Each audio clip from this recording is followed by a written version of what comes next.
ఉత్తరాఖండ్ లో వర్ష బీభత్సం కొనసాగుతోంది. భారీ వర్షాలు కురుస్తున్నప్పటికీ చార్ధామ్ యాత్రకి భక్తులు పోటెత్తారు. బద్రీనాథ్ కి భారీ సంఖ్యలో భక్తులు తరలివచ్చారు.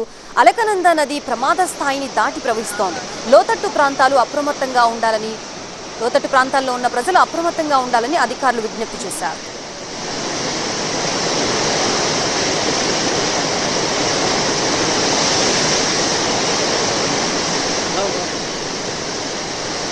బద్రీనాథ్ మార్గంలో పలు చోట్ల కొండ చర్యలు విరిగి పడుతున్నాయి. అయినప్పటికీ భక్తులు దర్శనానికి తరలి వస్తున్నారు. మందాకిని నది కూడా ఉప్పొంగి ప్రవహించడంతో లోతట్టు ప్రాంతాల ప్రజల్ని సురక్షిత ప్రాంతాలకి తరలించారు.